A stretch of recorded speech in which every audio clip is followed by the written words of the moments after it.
Welcome, stand-up paddle community. We're glad you've joined us, whether it's for the first time or if you've been here on another one of our Tuesday and Thursday interviews, 1 p.m.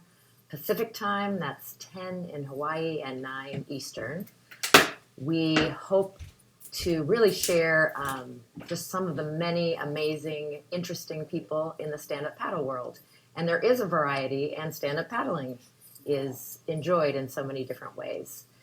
Today is no exception. We are going to be talking with Max Montgomery, who's had many different experiences in the stand-up paddle world, as well as hosting, starting nonprofits, and a film festival, something really different.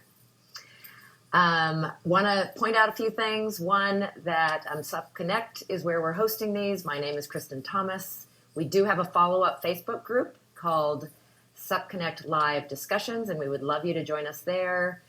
This is such a great format, but it also does not allow for pictures or video or links. So we'll post all of that after interviews. Plus, you can find out who's up next week.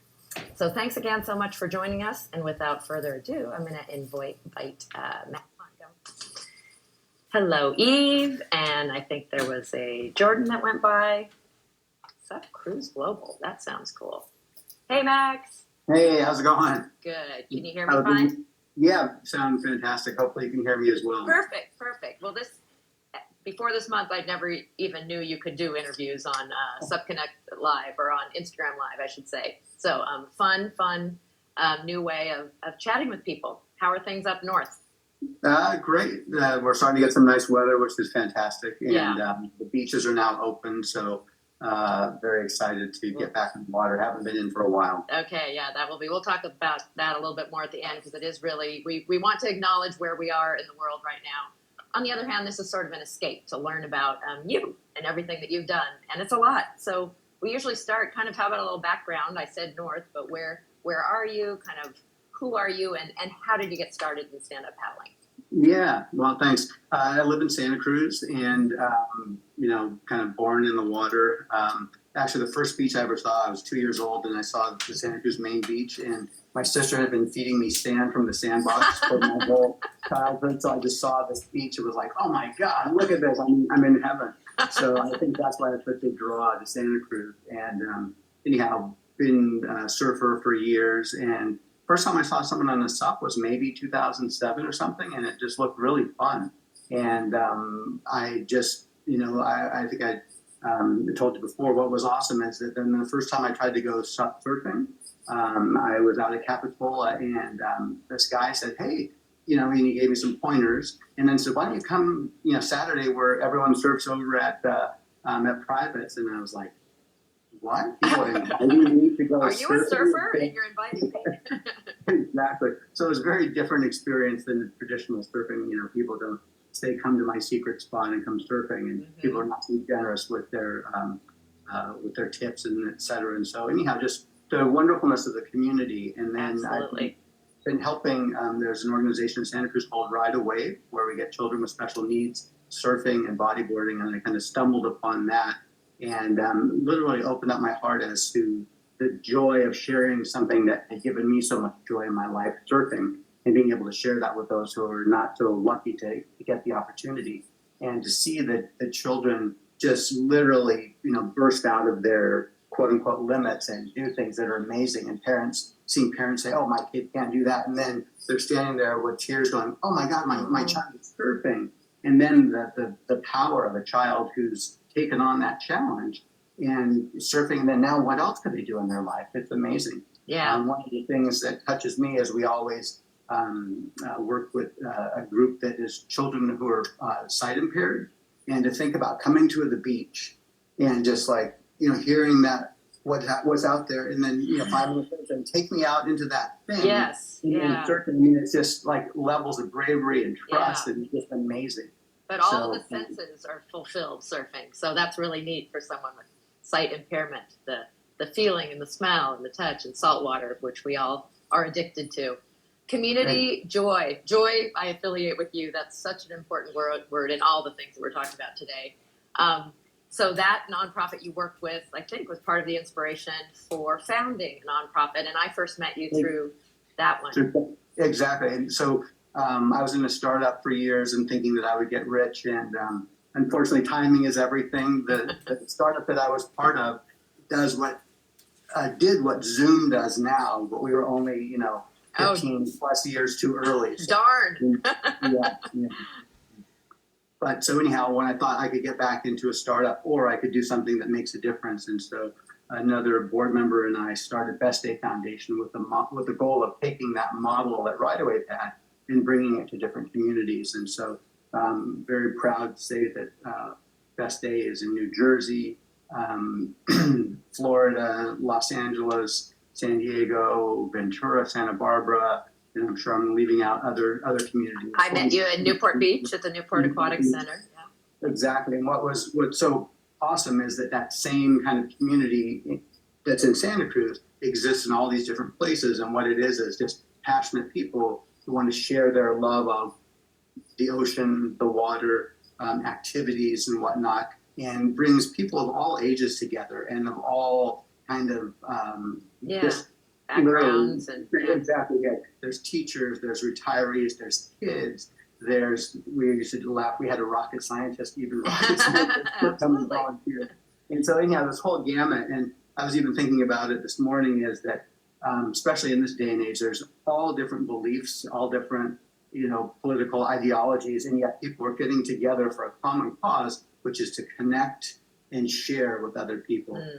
That to me is always it's a beautiful thing. Yeah. Exactly. I mean, I didn't get the riches in my startup, but I feel that I got the emotional riches that you can't even compare the amount of joy that I feel that I've been given by bringing these communities together, and then by seeing experiences, and then just there's so many untold things that happen. It's just create a possibility, and then who knows where that goes. And then later, having people say, "Well, thank you for showing me what's possible. I've created my own stuff, my own nonprofit that now does this thing and that does that thing, and then engages all these other people." And so, just by being people and by sharing our passion, we can have untold impact. And, how that branches out and multiplies is fantastic.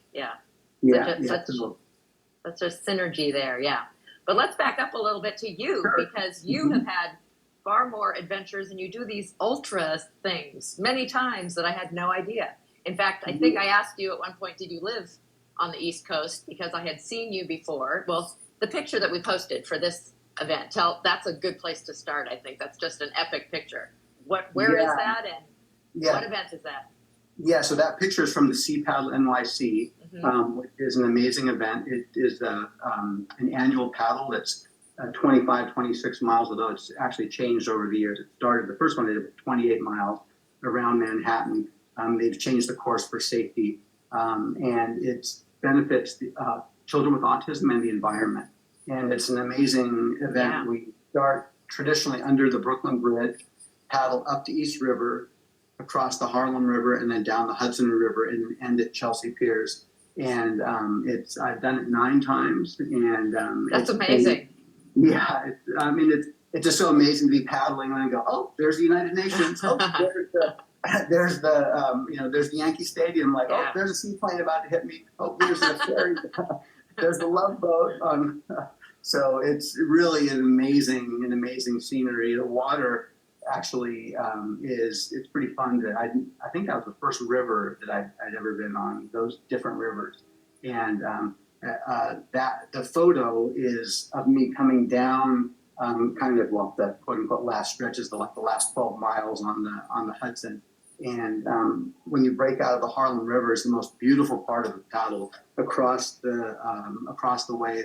The Hudson is very broad, and then the George Washington Bridge is kind of like the Golden Gate Bridge of, at least in my view, it's the Golden Gate Bridge of New York, and it's really majestic. It's really enormous, and those are the cliffs of New Jersey that you see. And so New Jersey always gets a bum rap. It's actually quite beautiful. Yeah. And that place especially beautiful. Yeah. And what's awesome is that I'd seen in years past, because I used to help organize the photographers for that paddle, I'd seen photos of some other people like that. And I thought, oh man, I want one of the photos. Those are so awesome.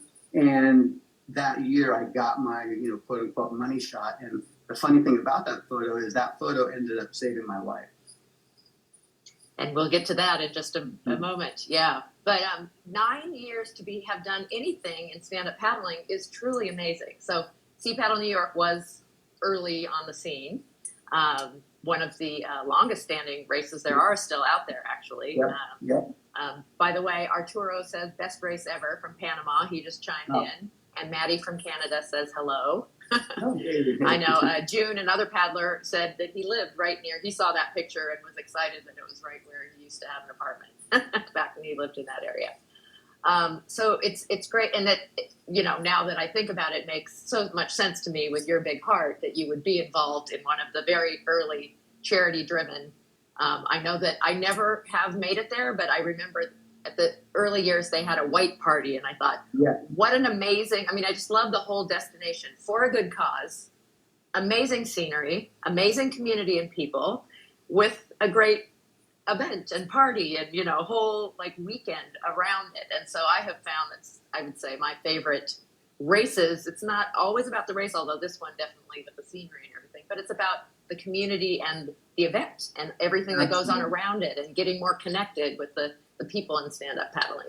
Really fantastic stuff. And the Sea Paddle. So this, again, the organization is called Surfers Environmental Alliance that puts the paddle on. And just a grassroots organization who's raised, I think, more than $4 million through that paddle that they've given back to organizations like Best Day Foundation, like Paddle for Good, other organizations that support like beach planting and beach access. And what's amazing, it's not, they've done so much for so many different organizations. Actually, they helped do what's called the Belmar Beach Bash, which is the largest event for children and families with autism. There's like 8,000 or 9,000 people come to that each year. It's a really magical day for people getting in the water with Surfers Healing to go surfing and then just kind of learning and exploring and connecting with each other. So actually, one picture that I dug up that I'm going to post is Andrew Minchinsky, who's a fellow board member of the Industry Association and he's early in the sup paddle thing.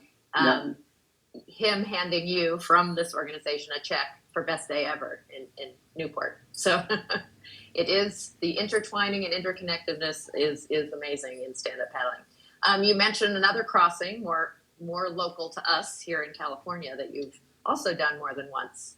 That I always thought the New York one sounded so hard, but you said you thought this one was harder. Actually, well, there have been some hard paddles, let me tell you. In 2013, I think we had 20-mile-an-hour winds on the last 12 miles, and I was, at different times on my knees, laying down, prone paddling, and just cycling through all survival, survival, just getting there. But it was awesome, and just again, great camaraderie in all these paddles, and then the New York police boats were making sure that we were safe, and they just kept looping back and he's still doing it.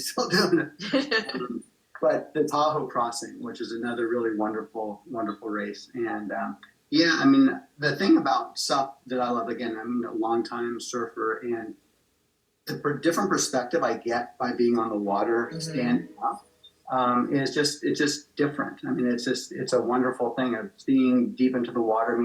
Certainly in the first couple of years I did it, I saw more wildlife than I did in 30 plus years of surfing. And so all the magic of that. And then where I go in the water up the coast, I go up the coast, and it's just me. And I'm like, wow, where are the people?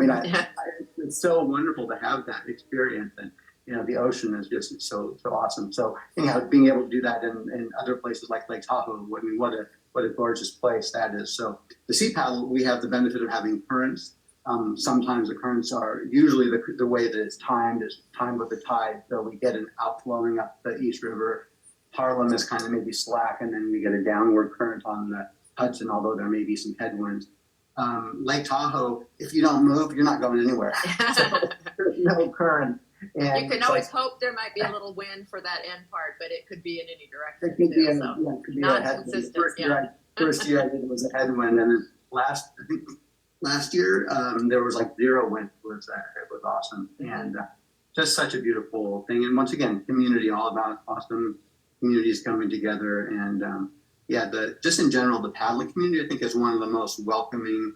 And so that's been awesome to share my new nonprofit, Paddle for Good, which focuses just on paddling. And we get children with special needs at paddling, do some lawn games, sup, kayak, some lawn games, very similar to the best day events that you've done, but we're doing it. Oh, nice. Yeah, nice. I wear it a lot, but it got a little too warm for it. And your hat. Yes, so amazing. That's an amazing organization. But before we leave Tahoe, there was something else special that happened there. You met someone. Yeah, I think for the first time. Well, actually, so that I said that photo saved my life, and that photo was the impetus. I have so many paddling friends, and they always say, like in California, you always say, "Oh man, I would love to do that New York paddle, but I never know about it." And so, when the 2018 date came out, I posted that photo that you saw of me, which I finally got, like what I thought the quote unquote money shot, and said, "Okay, August, whatever, 2018." Come on, all you people. Yeah. Come on, you people. I tagged all of my friends on Facebook, and this woman pings me out of nowhere and says, "You don't know me, but we have two common friends, and I'm interested in that because autism has a special place in my heart, and yeah, I'd love to do that." And I thought, oh, wow, cool. Well, you might also be interested in Paddle for Good. And anyhow, we texted and stuff and actually met in person at Tahoe, the Tahoe crossing. Yeah. That was a good time. Well, you two are very special people, so we're happy that two wonderful members of the Paddle Ohana now know each other and know each other well. I was very, very lucky because we, again, kind of built our relationship as friends, and about 7 or 8 times paddling and looking to do events for Paddle for Good. I confessed to the woman, Andy Trainer, that I had a mad crush on her, and she said, "Oh, well, I do as well, but I'm in no rush." And then the next time, 2 days later that we got together, I basically, we stand-up paddle surfed all morning. I was kind of teaching her how to stand-up paddle surf. We had a great time. We were at Privates, that kind of stand-up paddle surf spot. And as I was paddling back, I fell off the board, and I was like, "Oh, that was weird," just kind of bouncing off the pier. And then when I got on my board, I was like, "Oh, a weird little burning right there. What's that?" And then in the back of my head, this little voice said, "Isn't that the sign of a heart attack?" And then I was just like, "What?" I just ran 10.4 miles the night before, and so in one paddle stroke, I forgot about that. But walking up the beach, I literally walked up the beach, and I was carrying her board, and boom, fell over dead. And luckily for me, Andy knew CPR, and she was on me, giving me CPR in literal seconds. And I was without a pulse for like 17 minutes.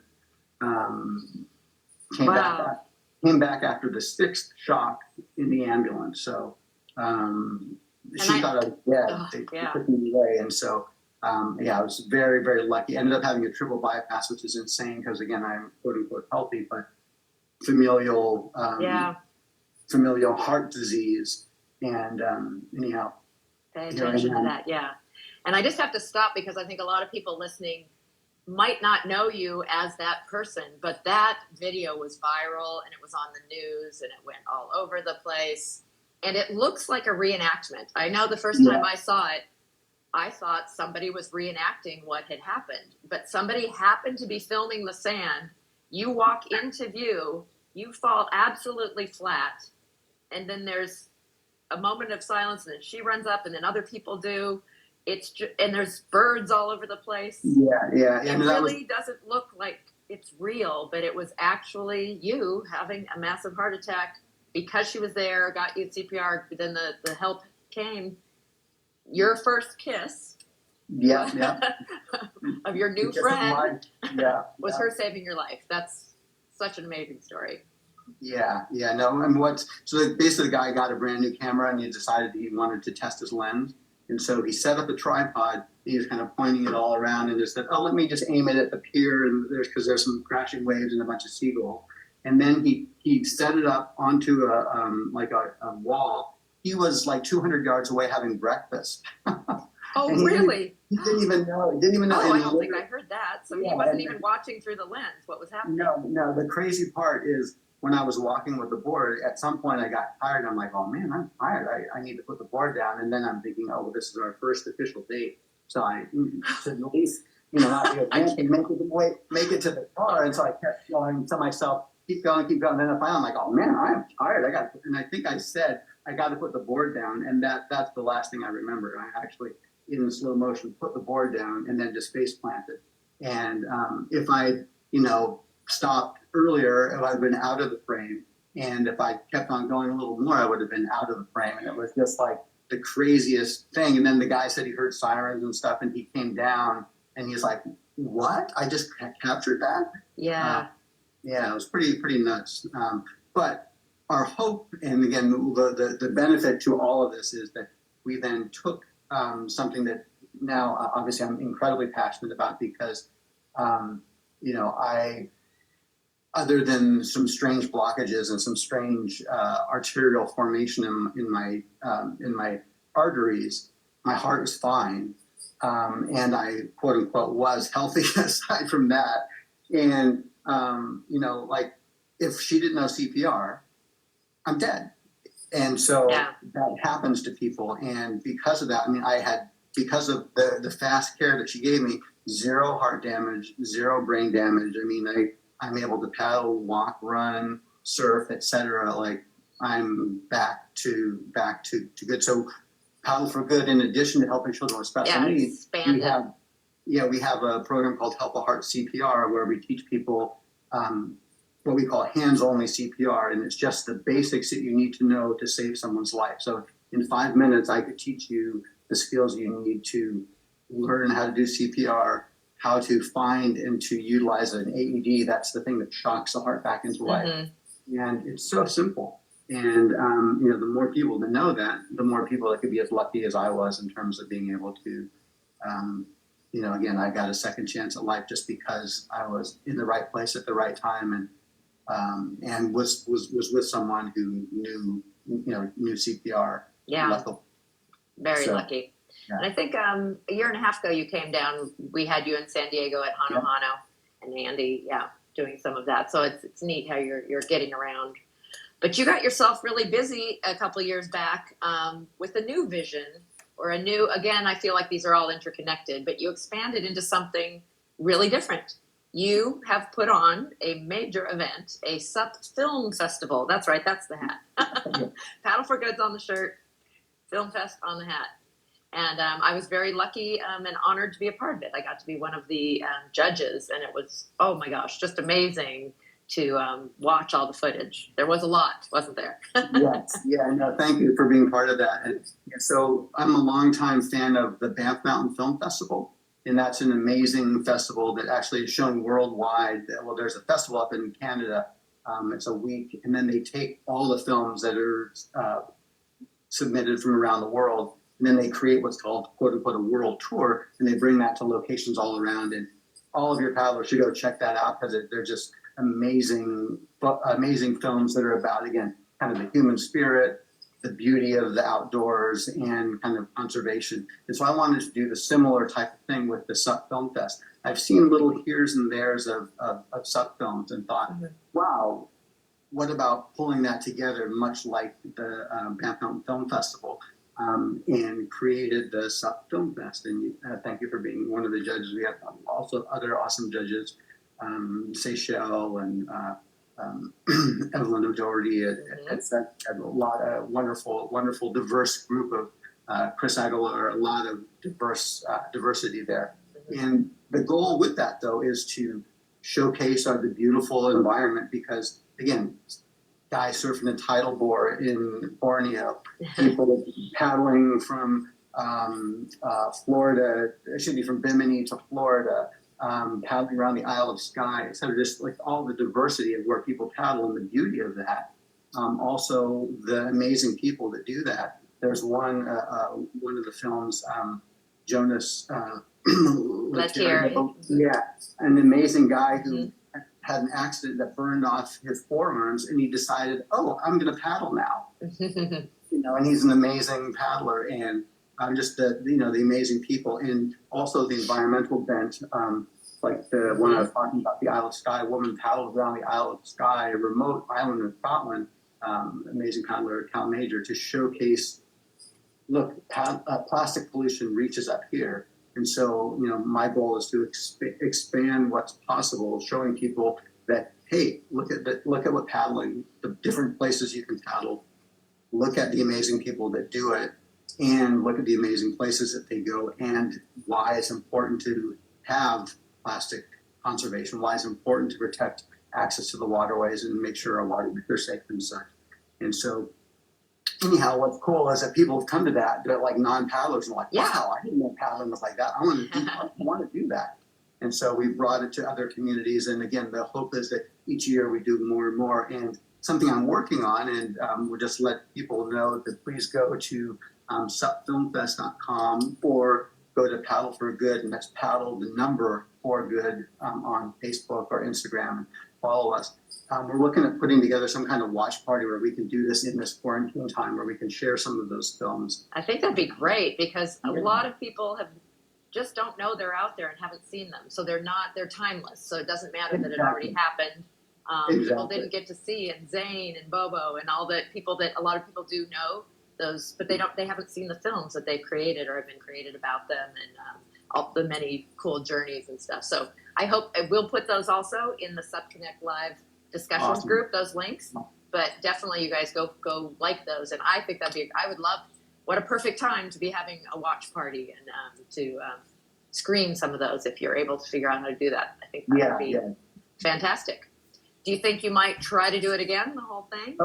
Oh, absolutely. Yeah. I mean, the goal, part of the thing, as well as like with when the Fan Fountain Film Festival first started out, it was kind of like the only venue where people could showcase these types of things. Mm-hmm. And it's kind of, I'm a build it and they will come kind of person.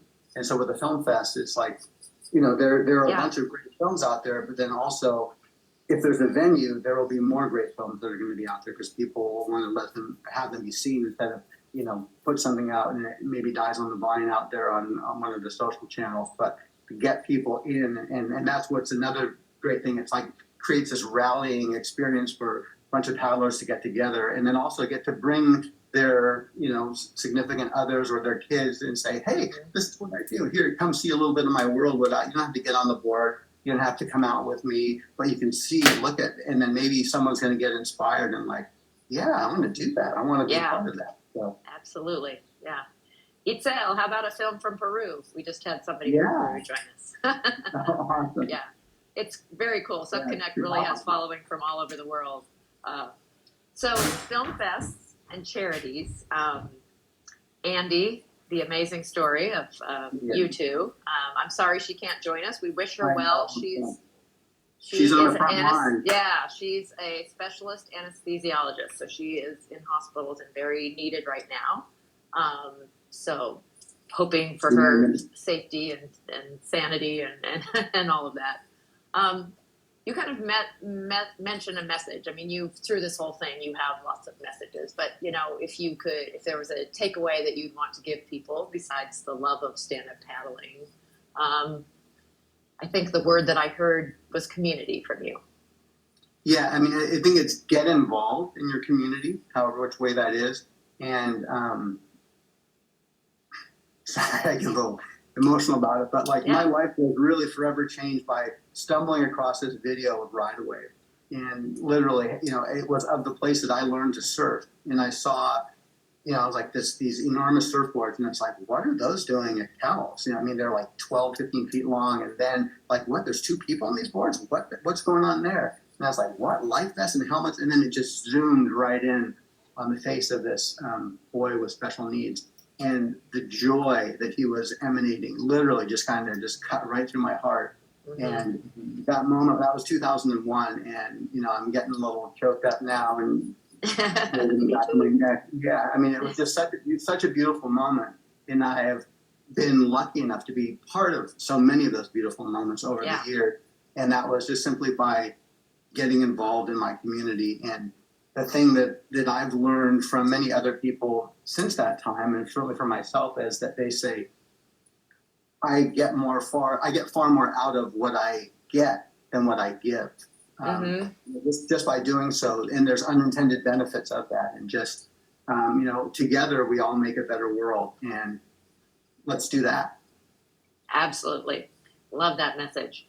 Well, Max, Paddle for Good, Sup Film Festival, these things are still going strong. And we wish you the best in continuing that, and you and Andy. And it is strange times. You live in Santa Cruz. You did mention already the beaches are just opening up. I'm hoping that can be done safely, and especially with the weather improving and everything, and people will respect distance and all of that. But you said you haven't been able to paddle for a while, so you haven't been on the water yourself. Well, I work has been really busy, so I work in tech as well, and so it's work never stops. Tech never stops. At least that I'm involved in. But I have a SUP ergometer, one of those. It's like resistance. I'm it's like a wobbly platform thing, and you can set a tensioner like a rower and whatnot. And so I've been doing that a little bit, but not enough. I've unfortunately been doing more of the snacking routine. I need to There's that side of it, but that's good. And it's good to hear different options of things too. That's neat. You have one of those machines. That would be a good way to keep the muscles active. I've been trying to moving. run this well. Right. We will get through this together, and hopefully sooner rather than later. I know the people that we're talking to and are listening are addicted to the outdoors. So, but spring is just happening. Good and bad time for what's happening in the world. Such a strange time, but we are trying to make the best of it. So we really appreciate you coming on and chatting with us. Again, we're going to follow up on Facebook at SupConnect Live Discussions. Please come and join that group. Max, hope to see you in person soon. Yes. Maybe come down and surf at Santa when things are open again. Would love that. Yeah, my last guest, Lauren, we already made a date for that. That's something I think we're all looking forward to, is getting back to some of those fun places. But thank you again for your time. On behalf of SupConnect, I'm Kristen Thomas. We hope you'll join us another Tuesday, Thursday next week. We have Anthony Vela on Tuesday and Casey Rinkowski on Thursday. And please be watching SupConnect. We'll give you a little teaser. They both have incredible things to share. Thank you. Have a wonderful day. Thank you. You too. And everyone out there, stay safe and sane. Bye.